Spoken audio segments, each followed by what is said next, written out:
School Board's policy is for those, it's a public meeting, to have masks on. And so I just ask anybody who's here without a mask, if you would please respect the Hopkinton School Board and the members of the public and put a mask on, that would be great. Much appreciated. With that, I'll call the meeting to order. We have a full board with us here this evening with Dulcie LaPoma, Rob Nato, Norm Goupel, Andrea Folsom, and Jim O'Brien. And we're joined by our student rep, Mia Richter, Michelle Clark, our business administrator and superintendent of schools, Stephen Chamberlain. So with that, ask everybody to rise for a pledge of allegiance.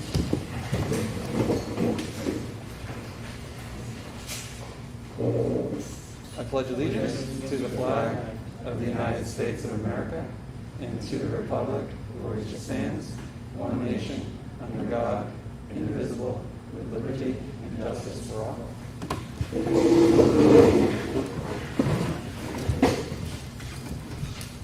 So as I just stated, the policy of the Hopkinton School Board is for those in attendance and to wear a mask. And I see that no one who I just asked to respect the Hopkinton School Board and other members of the public to wear a mask, which is somewhat disappointing. Even if you're vaccinated? Yes, yes, sir.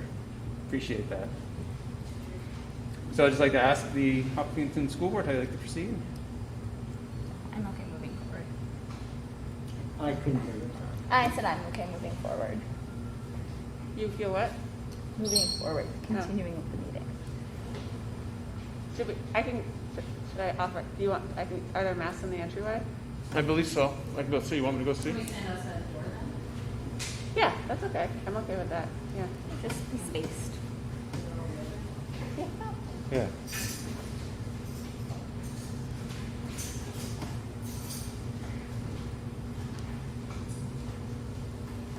Oh, you can do that right too.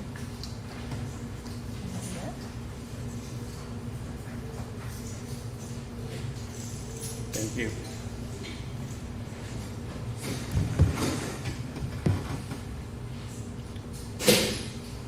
Folks ready to proceed? Yeah, I'm ready to proceed. I find it a little disappointing that we can't go along with the rules that are in place for throughout the school day, in respect to the board and in respect to the community. But given the circumstances, I think it's important we get this night's meeting on.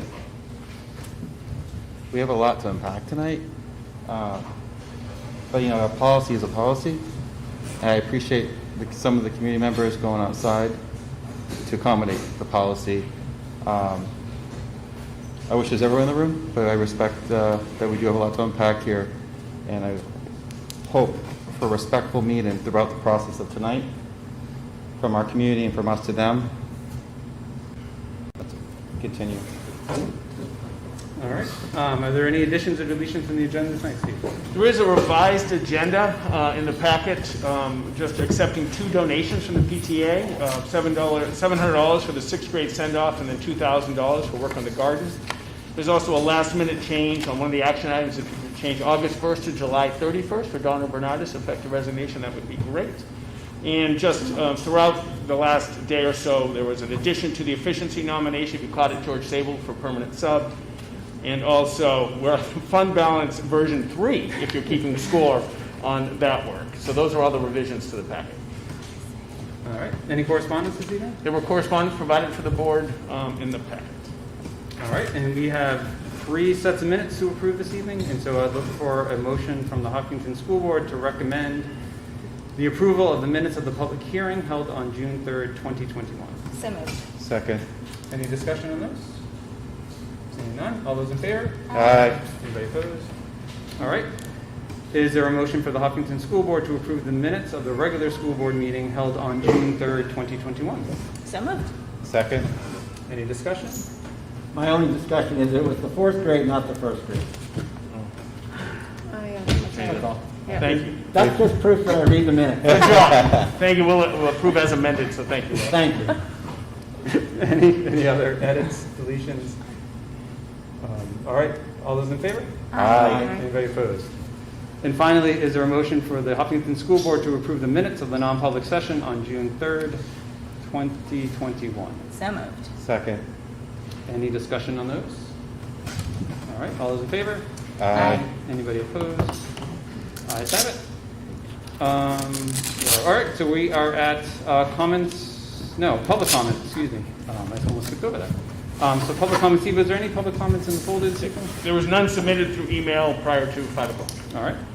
With that, this is the time for any member of the public who wishes to address the school board to do so. Please just step up to the mic so people can hear you in internet land. And just give us your name and your address if you would. Good evening. Good evening, Patricia Lambert, 305 Galvin Hill Road. I think you know I'm here to talk about masks. I really got more of a group here, so I just want to give a quick little rehash. I have been working with the administration since January on trying to remove masks and educate them on how harmful masks are. I have been working with the school board, at least the chair, since February, and then the board probably in the March timeframe thereafter.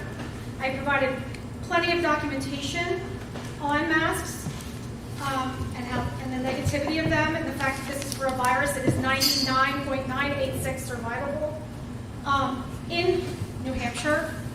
Not to mention that the death rate for the United States in 2020 was 2.5 million, and the year before that was 2.7. So I'm not quite sure how more people didn't die during a pandemic. I'm certainly not, anyone who dies from any illness is horrific, and I'm not in any way making any kind of issue with that. But since I've given so much documentation on data, I can see that data doesn't really make the board really think about anything. So I'm going to read to you the Constitution of the United States, not the whole thing, don't worry, just the part that I think is really applicable to why a school board, a local school board that is under the authority of the state, has no power under the Constitution. And the first part I'm going to read is under the Declaration of Independence, where it says, "We hold these truths to be self-evident, that all men are created equal, and that they are endowed by their Creator with certain unalienable rights, that among are life, liberty, and the pursuit of happiness. To have life, you must have air." Okay?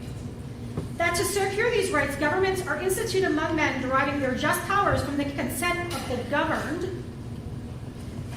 To whenever any form of government becomes destructive in these ends, it is the foundation of such principle. It is the foundations. Whenever a form of government becomes destructive to these ends, it is the right of the people to alter or to abolish it and institute a new government. Now, I'm not going to read the New Hampshire Constitution. It is very similar. In fact, under RSA 422:1, you took an oath, which was you took an oath under the Constitution to protect them. And you put masks on children's faces in 90-degree heat.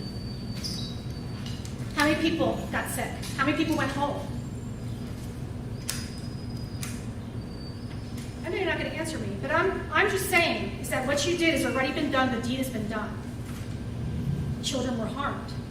And I have been warning you of this. In fact, I even said to the chair that it was going to get hot, and I was told it doesn't get hot in June.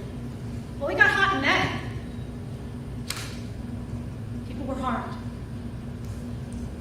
So you're being the foot soldiers to people who have, and if you didn't read Dr. Fauci's emails, you might want to go read them, because you are now the foot soldiers at the local level, along with those at the state, and you've seen my emails to Dr. Chan, that you are the foot soldiers of harm to these kids.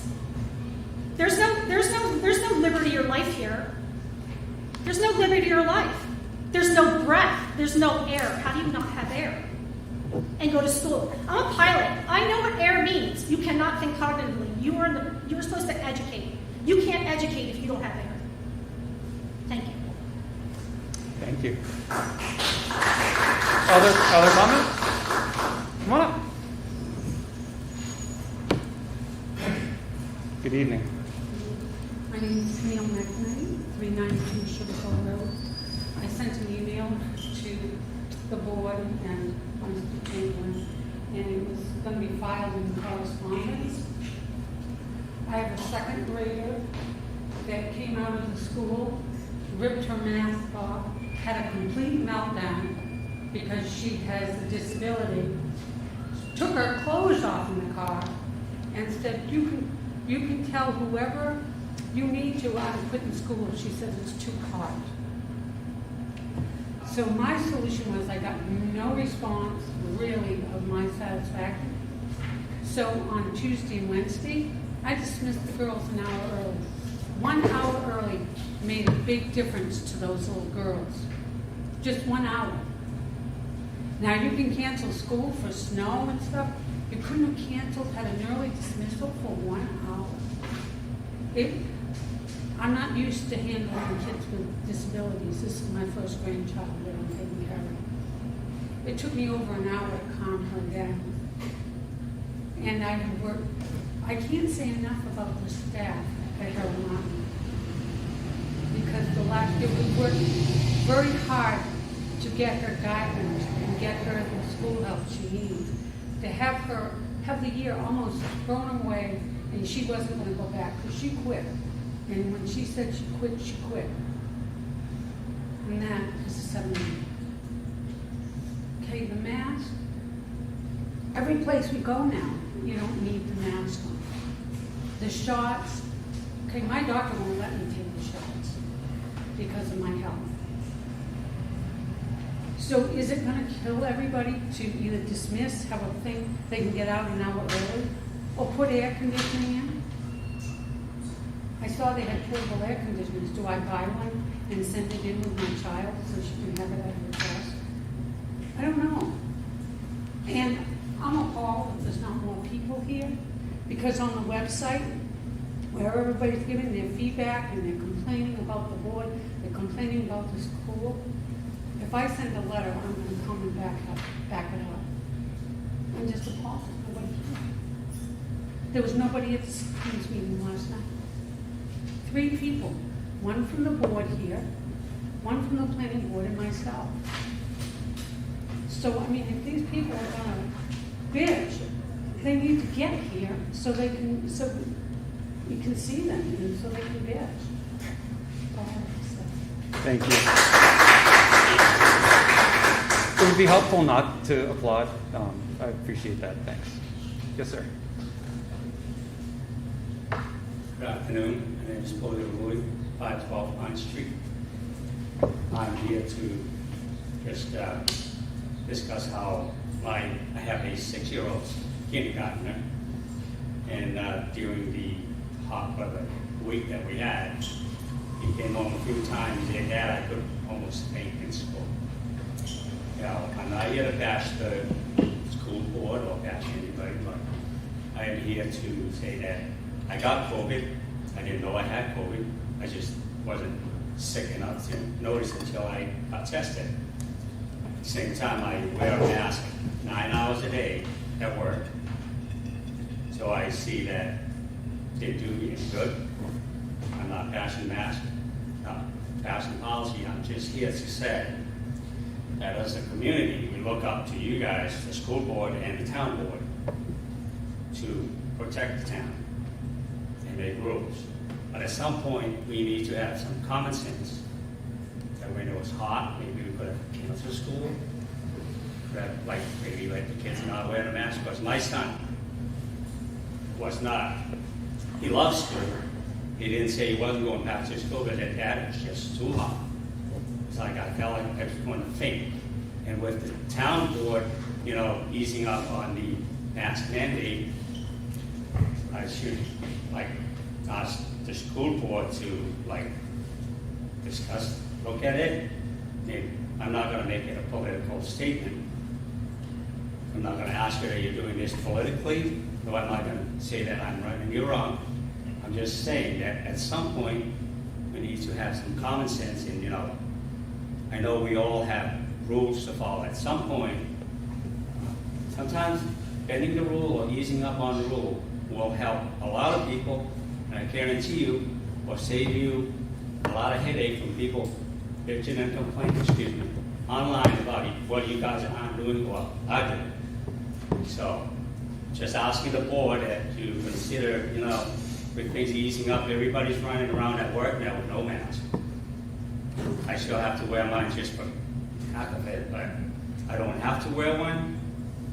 But just asking the board, the school board to consider, like, help yourself, help out the town, so you're not looking at dirty when you're walking in town, because I know most of you. I know Ms. Nader very well. So, just saying, help us out. Thank you for your comments.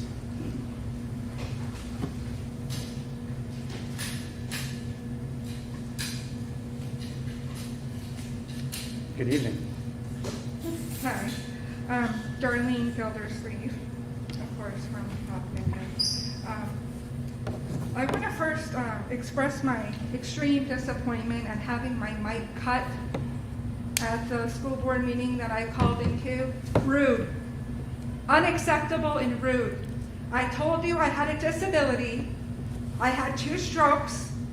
It's obvious I have a disability, and you cut my mic when I begged and I asked for more time because I have a disability and my speech was extremely difficult that particular day. I don't appreciate that. What you did describes exactly what the problem is with this school district and its horrible treatment of students and people with disabilities. Just like that guardian or caregiver testified, I have the report here from your, I'm sure you're all familiar with it unless you ignored it, I'm sure. New England Association of Schools and Colleges. Okay? Principal Kelly went over this for 15 seconds and he said, everything is fine at the high school with disability.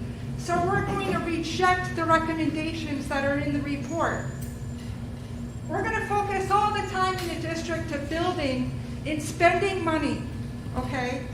Well, you bitterly ignore kids with disabilities, and it's obvious, and it's in this report, page 15, 16, and 17, where this elite organization gives you a recommendation for special education teachers, case managers, and general educators to meet and discuss IEPs.